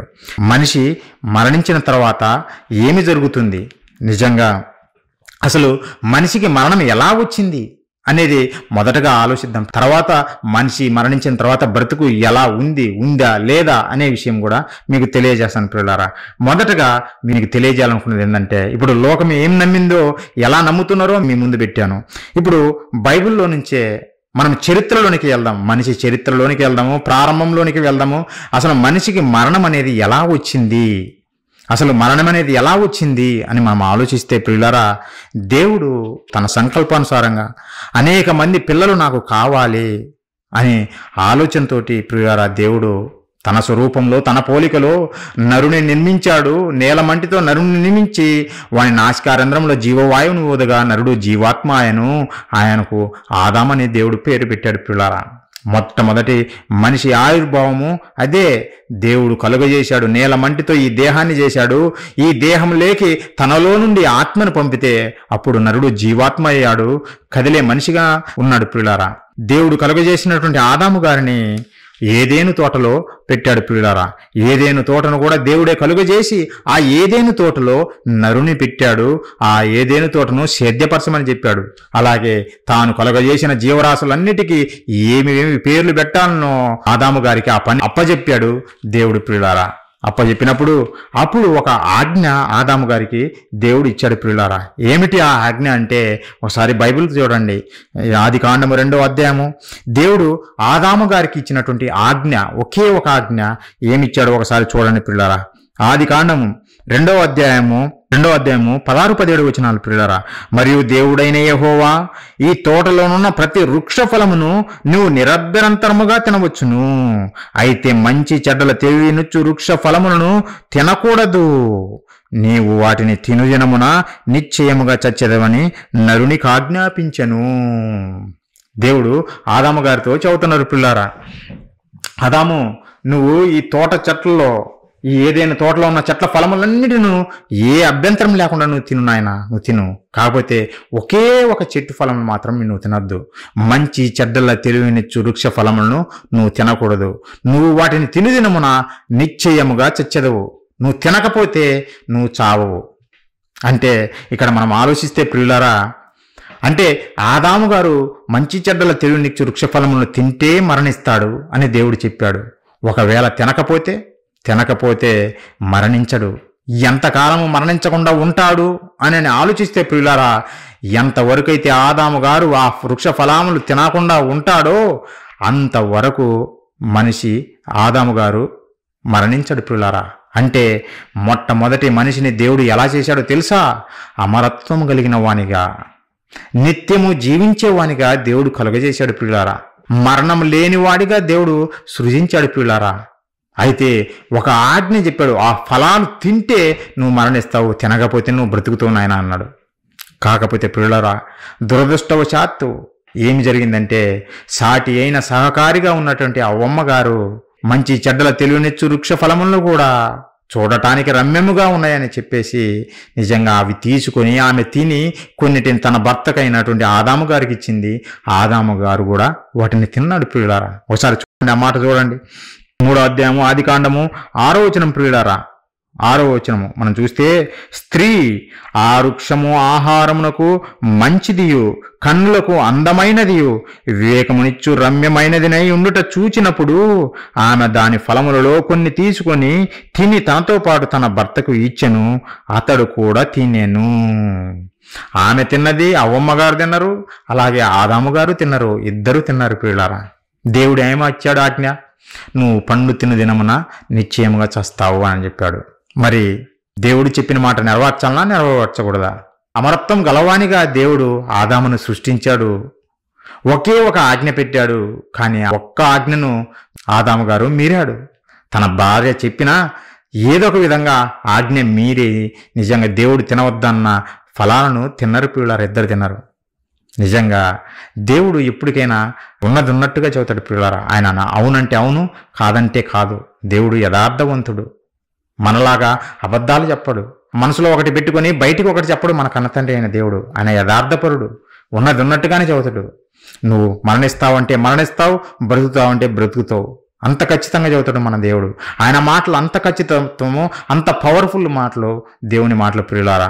నిజంగా ఆయన మాటల గురించి చెబుతూ ప్రియులారా ఒకసారి చూడండి, దేవుడి మాటలు ఎంత పవర్ఫుల్యో, ఎంత గొప్పయో మనం ఆలోచిస్తే, ఎంత ఖచ్చితంగా జరుగుతాయో మనం ఆలోచిస్తే ప్రియులారా, యెషయా గ్రంథము 55వ అధ్యాయం ప్రియులారా ఒకసారి చూడండి. దేవుని మాటలు ఎంత పవర్ఫుల్లో, ఆయన ఎంత ఖచ్చితంగా చెబుతాడో ఒకసారి చూద్దాం ప్రియులారా. యెషయా గ్రంథము 55:10 వచనం ప్రియులారా, వర్షమును హిమమును ఆకాశము నుండి వచ్చి అక్కడికి ఎలాగో మరలక భూమిని తడిపి విత్తువానికి విత్తనమును భుజించు వారికి ఆహారమును కలుగుటకై అది చిగుర్చి వర్ధిల్లినట్లు చేయునో, అలాగే నా నోట నుండి వచ్చి వచనము ఉండును. నిష్ఫలముగా నా యొద్దకు మరలక అది నాకు అనుకూలమైన దానిని నెరవేర్చును. నేను పంపిన కార్యమును సఫలము చేయును. ఒక వర్షము ఆకాశం నుండి భూమి మీదికి వచ్చి భూమిని తడిపి సేద్యం చేయవానికి ఏ విధంగా ఫలవంతంగా మారుస్తుందో భూమిని, మరలా ఆకాశానికి తిరిగిపోదు వర్షము. వర్షము మనం చూస్తే ప్రియులారా, వర్షం పడిన తర్వాత భూమి లాగేసుకుంటుంది, భూమి మీదనే పడిపోతుంది తప్ప ఆ నీరు మరలా ఆకాశానికి ఎక్కిపోదు.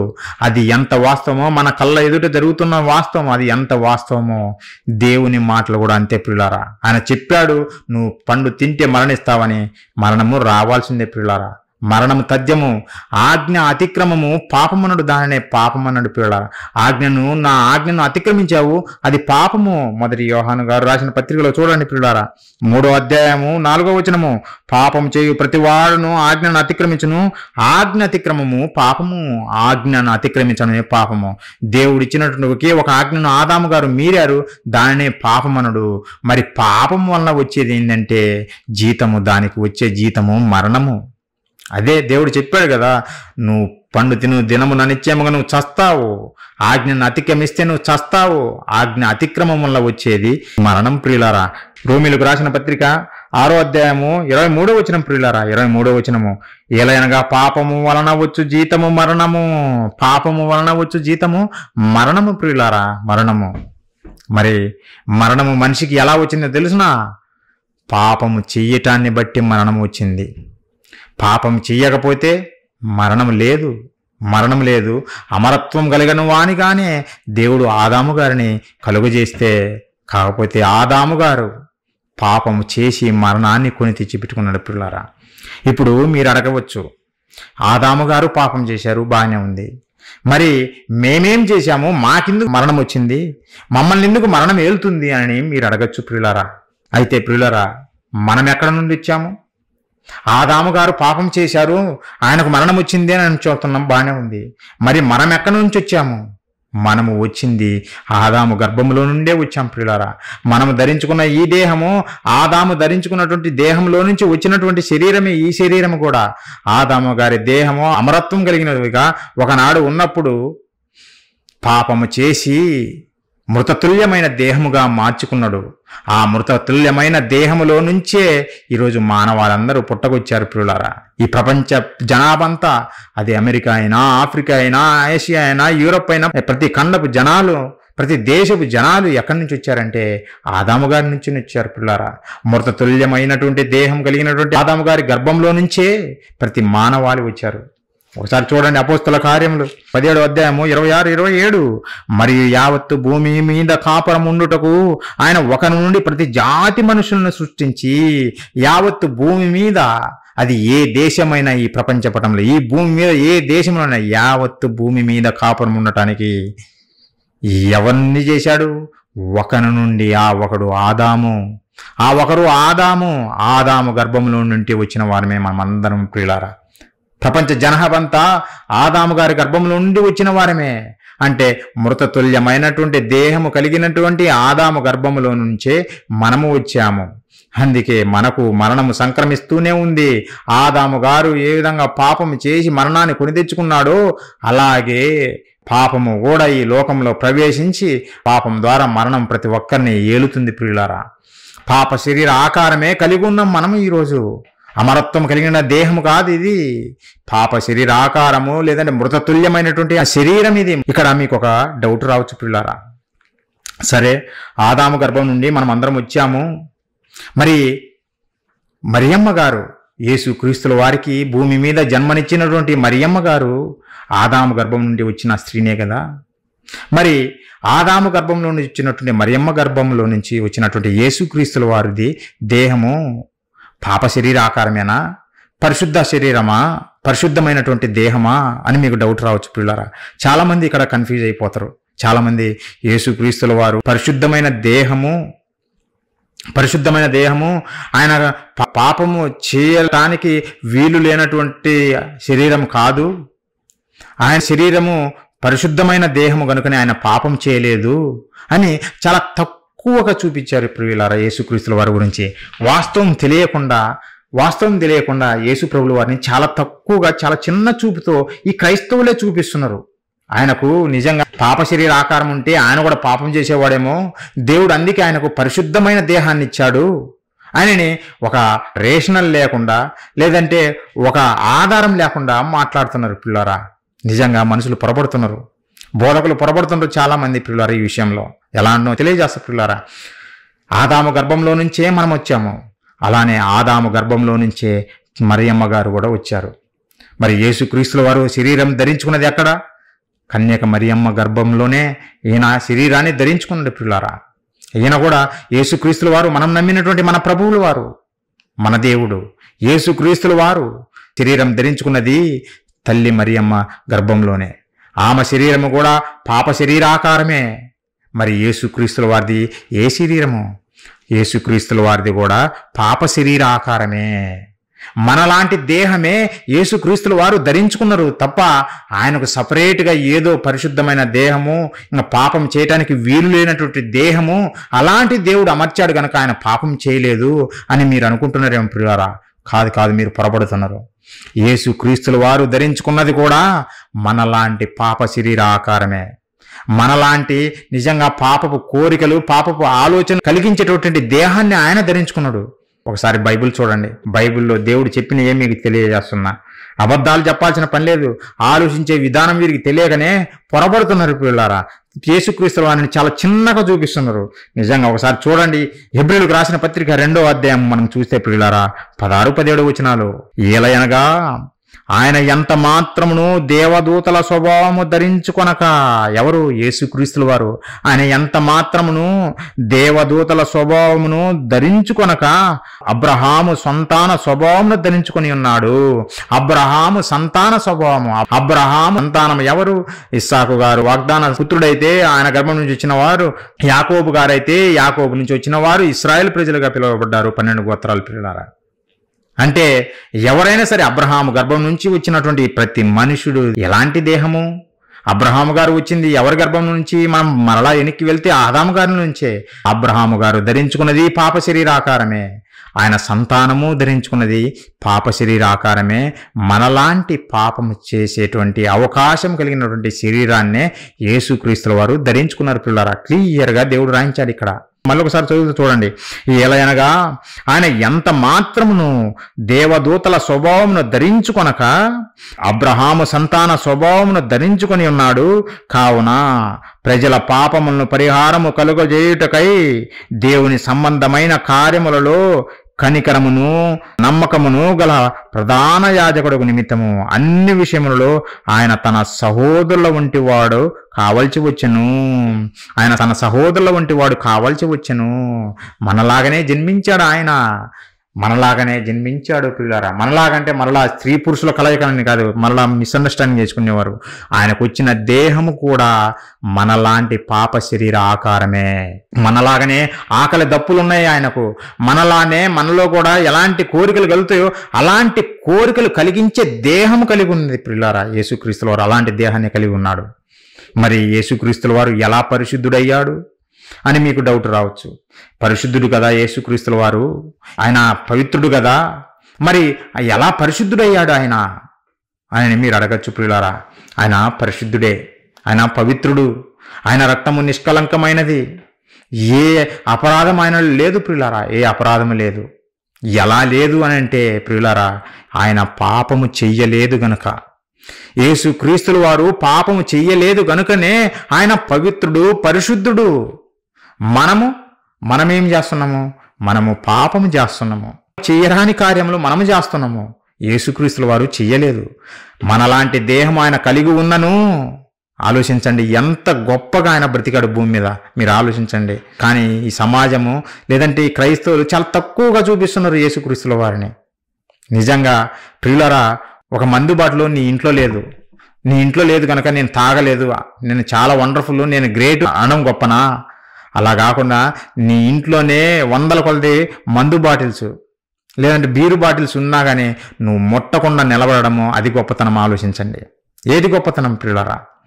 నిజంగా నువ్వు తప్పు చేయటానికి అవకాశం ఉన్నా నువ్వు తప్పు చేయకుండా నిలబడ్డావు చూడు, అదే గ్రేట్నెస్ ప్రియులరా, అదే గొప్పది. నువ్వు తప్పు చేయటానికి అవకాశం లేకుండా, ఏమి లేకుండా ఉన్నప్పుడు నేను ఏం చేయలేదు, నేను పవిత్రుడు, నేను పరిశుద్ధుడు అంటే అందులో గొప్పతనం ఏముంది? అందులో గొప్పతనం ఏం లేదు ప్రియులారా. అది ఎంత వాస్తవమో, యేసుక్రీస్తుల వారు మనలాంటి పాప శరీర ఆకారము ధరించుకున్నా ఆయన పాపం చేయలేదు ప్రియులారా, ఆయన పాపం చేయలేదు. ఆ రోజు యేసుక్రీస్తుల వారే సవాలు చేశారు ఈదులతోటి ఏమన్నాడో తెలిసిన? నాలో పాపం ఉందని మీలో ఎవడు నిరూపించును. ఒకసారి చూడండి ఆ మాట ప్రియులారా, యోహాను సువార్త ప్రియులారా 8వ అధ్యాయము. యేసుక్రీస్తుల వారు ఆ రోజు యూదులతో సవాల్ చేశాడు. ఏమన్నాడంటే, యోహాను సువార్త 8వ అధ్యాయం ప్రియులారా 46వ వచనం, నా యందు పాపమున్నదని మీలో ఎవడు స్థాపించును, నా యందు పాపమున్నదని మీలో ఎవడు స్థాపించును అని యేసుక్రీస్తుల వారు ఆ రోజు సమాజాన్ని ప్రశ్నించాడు, నిజంగా సవాలు చేశాడు. ఒక్కరు కూడా చూపించలేకపోయారు. అనేక నిందలు మోపారు, కానీ నిరూపించలేకపోయారు. నిందలు ఎవరైనా మోపుతారు, పడని వారు కాబట్టి నిందలు ఎన్నైనా మోపొచ్చు, కానీ నిరూపణ ఉండాలి కదా, నిరూపించాలి కదా. పడలేదంత మాత్రాన నువ్వు ఎన్ని మాటలంటావి నిజమైపోతాయా? నిజము కావు. కానీ ఆ రోజు నిజంగా సమకాలికులే యేసుక్రీస్తు మీద నిందలు మోపినా నిరూపించలేక విఫలమైపోతే, యేసుక్రీస్తుల వారే సవాలు చేసి నాలో పాపం ఉందని మీలో ఎవరు నిరూపించగలరు అని యేసుక్రీస్తుల వారు పలుకుతే ఎవరు చూపించలేకపోయారు. కానీ ఈరోజు సమకాలికులు కాకపోయినా సరే, యేసుక్రీస్తుల వారు ఉన్న కాలంలో పుట్టినవారు కాకపోయినా సరే, ఈరోజు మేము నిరూపిస్తామని బయలుదేరారు ఈ లోకంలో. ఆయన మీద ఎన్నో నిందలు మోపడం మొదలుపెట్టారు పిల్లారా. వీళ్ళు అవివేకులనే చెప్పాలి. నిజంగా చూశారా అంటే చూడలేదు, విన్నారా అంటే ఆ కాలంలో వినలేదు. మరి వీళ్ళు ఎలా సాక్షులవుతారు? ఆయన తప్పు చేశాడని నిరూపించడానికి ఈ రోజున్న సమాజం ఎలా సాక్షులవుతారు? సాక్షులు కాలేరు.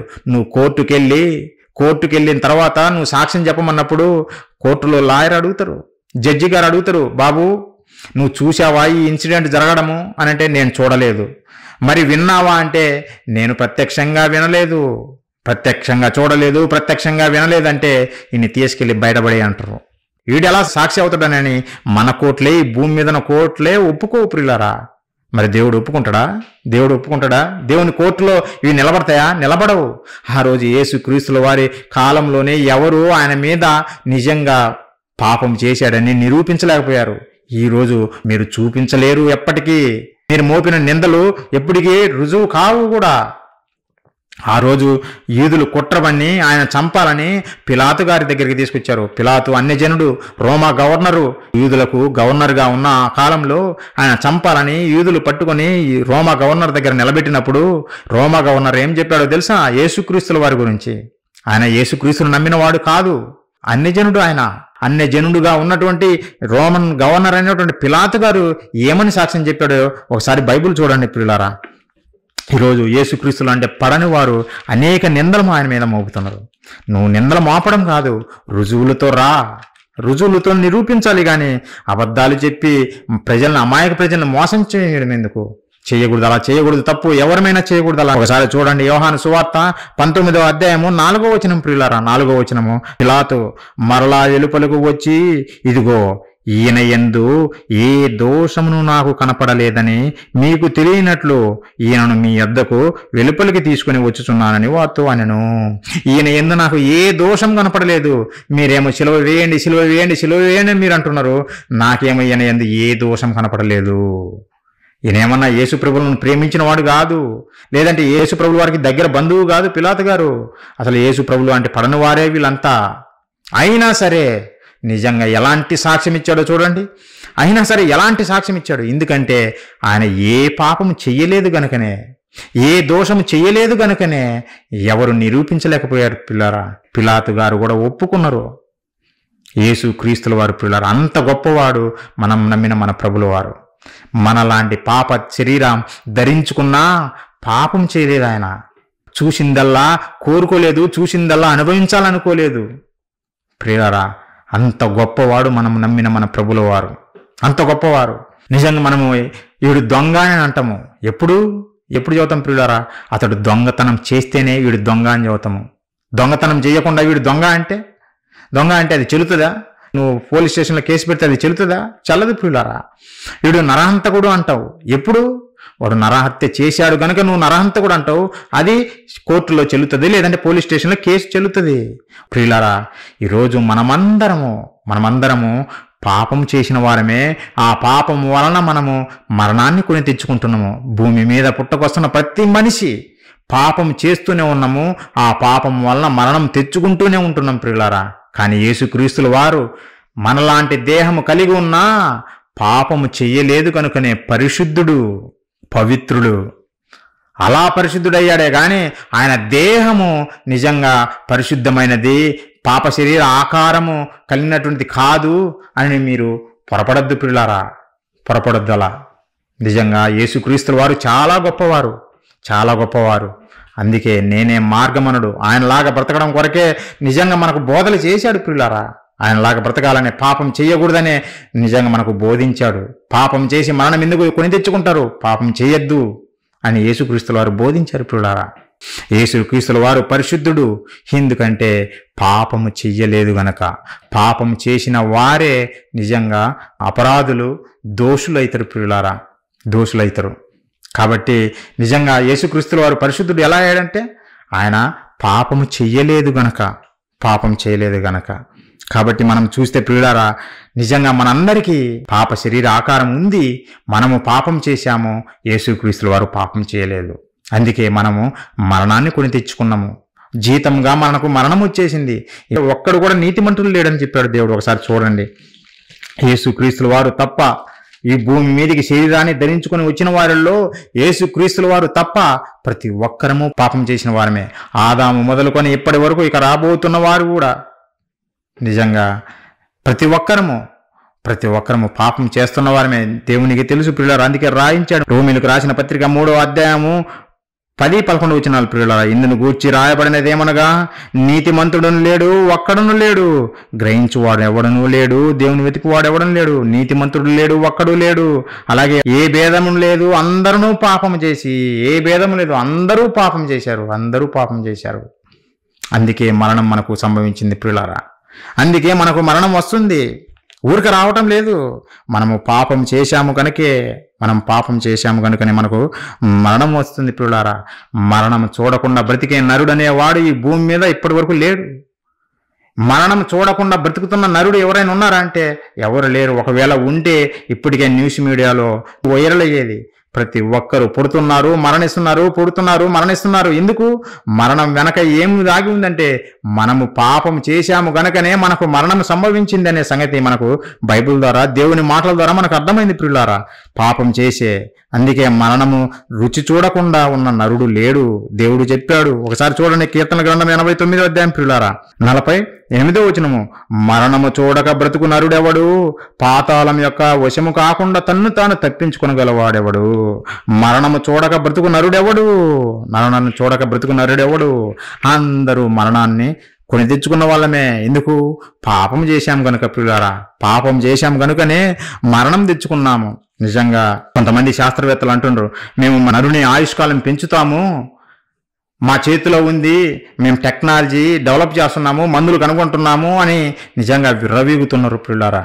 దేవుడేమో మరణం చూడక బ్రతుకు నరుడెవడు అని దేవుడు అడుగుతున్నాడు. అంటే ప్రతి ఒక్కరూ మరణము రుచి చూడాల్సిందే. మరి ఆయుష్ పెంచచ్చు కదా అంటే ఆయుష్ కూడా నువ్వు పెంచలేవని దేవుడు చెప్పాడు. వీళ్ళు ఎన్ని ప్రయోగాలు చేసినా ప్రయాసపడినా వీరు మనిషి యొక్క ఆయుష్ కాలాన్ని కూడా పెంచలేడు ప్రియులారా. ఒకసారి చూడండి యోబు గ్రంథము 14వ అధ్యాయం ప్రియులారా 5వ వచనము. ఇవన్నీ బైబిల్లో ఉన్నాయంటే బైబిల్లోనే ప్రియులారా దేవుడు రాయించిన మాటలు, మహాజ్ఞాన సంగతులు ప్రియులారా మన కొరకు రాయించిన మాటలు.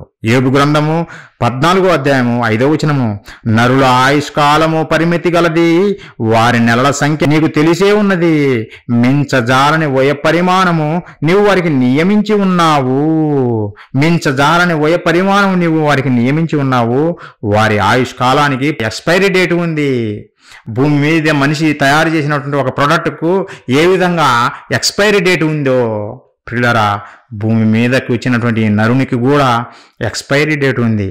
పుట్టడం మన బర్త్డే అయితే ఈ భూమిని విడిచిపెట్టే దినము డెత్ డే, అదే ఎక్స్పైరీ డేట్ ప్రియులారా. ఈ భూమి మీద మనిషి తయారు చేసుకున్న ప్రొడక్ట్స్కి ఏ విధంగా అయితే ఎక్స్పైరీ డేట్ ఉందో మనిషి మానవ దేహానికి కూడా ఎక్స్పైరీ డేట్ ఉంది. అది ఎందుకంటే పాపం చేయటం వలనే వచ్చింది ప్రియులారా. పాపం చేయటం వల్లే ఈ ఎక్స్పైరీ డేట్ వచ్చేసింది. దేవుడు పరిమితి పెట్టాడు, మనిషి పెంచలేడు. ఎందుకంటే దేవుడే సెట్ చేసిన తర్వాత ఇంకా మనిషి ఏం పెంచగలడు? మనిషి పెంచలేడు ప్రియులారా, మనిషి పెంచలేడు.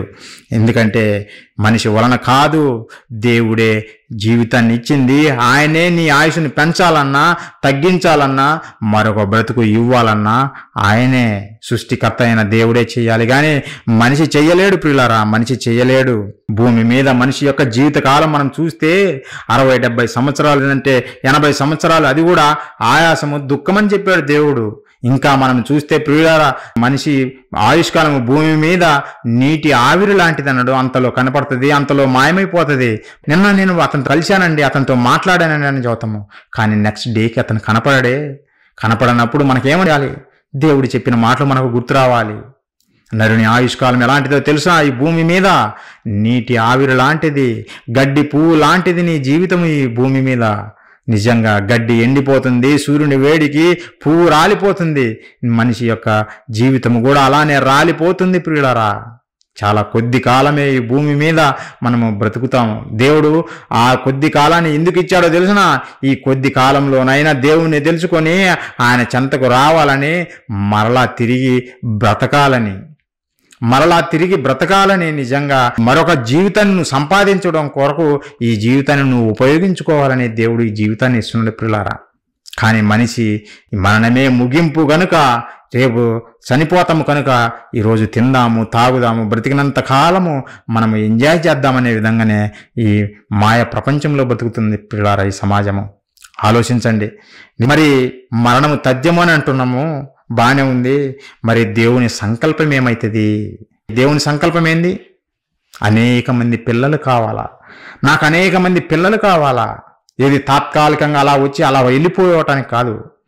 అలా వచ్చి అలా వెళ్ళిపోతే ఇంకా నిత్యము జీవించే దేవునితో ఎవరుంటారు చెప్పండి?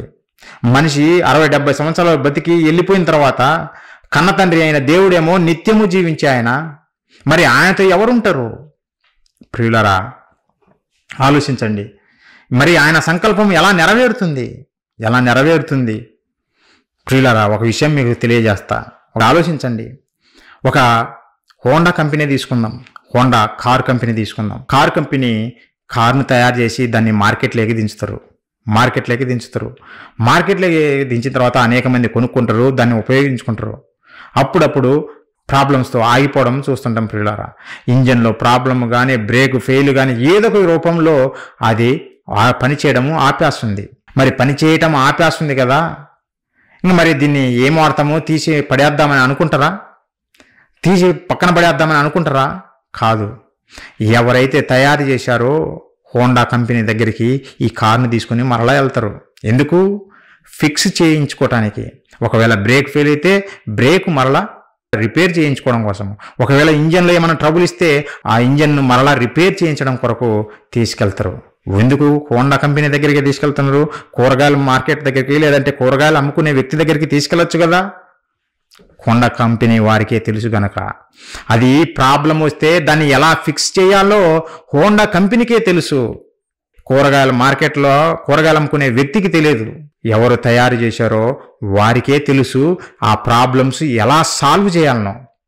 ప్రియులారా, ఈ భూమి మీద మనిషి తన కోసము తన కోసం తయారు చేసుకున్న వాటిని అవి పని చెయ్యకపోతే వాటిని ఎలా బాగు చేయాలో ఆ వ్యక్తికే తెలిసినప్పుడు సమస్తాన్ని సృష్టించినటువంటి సృష్టికర్తకు మనిషి తను పాపము చేసి బ్రతుకును పాడు చేసుకోవడం లేదంటే పాపము చేసి మరణం తెచ్చుకోవటం బట్టి ఆ మరణాన్ని ఎలా సాల్వ్ చేయాలో అమరత్వాన్ని పోగొట్టుకున్న మనిషికి మరలా అమరత్వాన్ని ఇవ్వడము ఎలానో సృష్టికర్తకు తెలియదంటారా?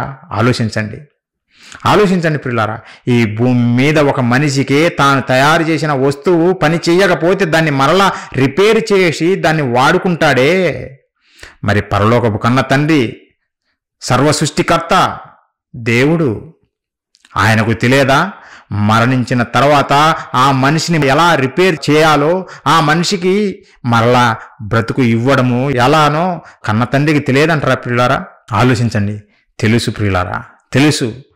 ఏ విధంగా ఈ మరణించిన మనిషిని మరలా బ్రతికించాలో దేవునికి తెలుసు.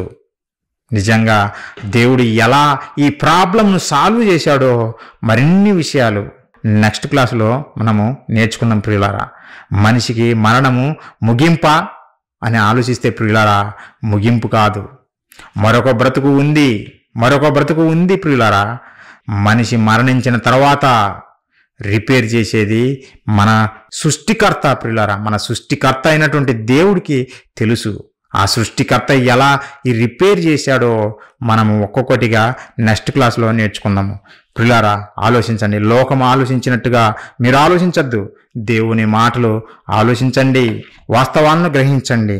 నెక్స్ట్ క్లాస్ కూడా మీరు కంపల్సరిగా వింటే దేవుడు ఏ విధంగా ఈ చనిపోయిన ఈ మనిషికి మరలా బ్రతుకునిచ్చాడు, లేదంటే దేవుడు ఎలా బ్రతుకుని ఇవ్వబోతున్నాడు, ఎలా రిపేర్ చేశాడు ఈ ప్రాబ్లమ్స్ను అనే విషయాలు మనము ధ్యానించుకుందాం ప్రియులారా. కళ్ళు మూసుకున్నట్లయితే ప్రార్థించుకుందాం ప్రియులారా. మహాపరిశుద్ధుడా, ప్రేమగల మా కన్న తండ్రి, మీ పరిశుద్ధమైన ఘనమైన శ్రేష్టమైన మీ నామానికి వందనాలు తండ్రి.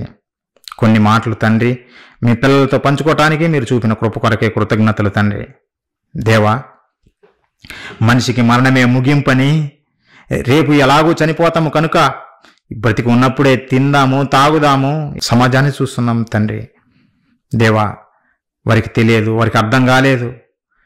మహాజ్ఞానం చేతిలో పెట్టినా చాలామందికి అర్థం కాలేదు తండ్రి. సత్యమైన మీ మాటలు తండ్రి మాకు తెలియజేసినందుకు మీకు కృతజ్ఞతలు తండ్రి. ఈ మాటలు అనేక మందికి తెలియజేయలాగున, ఈ మాటలు అనేక మంది విని సత్యాన్ని గ్రహించి మీ దగ్గరికి చేరులాగున కృప చూపండి. విన్న మీ పిల్లలు ఆలోచించి సత్యాన్ని గ్రహించి తండ్రి మీ చెంతకు చేరులాగున తమ బ్రతుకును మార్చుకొనగలటకు కృప చూపండి. అలాగే తండ్రి, ఈ మాటలు తెలియజేయడానికి మీరు నా పట్ల చూపిన కృప కొరకై కృతజ్ఞతలు తండ్రి. అలాగే నాయన, మీరు ఏ విధంగా బ్రతుకును పాడు చేసుకున్నటువంటి మనిషిని మరలా బాగు చేశారో, మరణాన్ని కొని తెచ్చిపెట్టుకుంటున్న మనిషికి మరలా బ్రతుకుని ఏ విధంగా ఇవ్వబోతున్నారు అనే విషయాలు కూడా మీ పిల్లలతో పంచుకోవాలని చుండగా తండ్రి, మీ కృప చూపి తండ్రి మీ మాటల ద్వారా మాకు సత్యాన్ని తెలియజేసి నాయన మీ కొరకు గొప్పగా ఫలించే వారిగా మమ్మల్ని దీవించమని కోరుకుంటూ తండ్రి, ఈ మీటింగ్ అంతట్లో మీ సహాయం అనుగ్రహించి సమస్తం సవ్యంగా జరిగించిన విధానం బట్టి మీకు కృతజ్ఞతాస్తుతులు తెలియజేస్తూ తండ్రి, ఈ ప్రార్థన మా ప్రభువును మా రక్షకుడును మీ ప్రియకుమారుడైన క్రీస్తు వారి పరిశుద్ధ నామములో అడిగి వేడుకొనుచున్నాము తండ్రి. ఆమేన్. ప్రియులారా, మీ అందరికీ నా వందనాలు.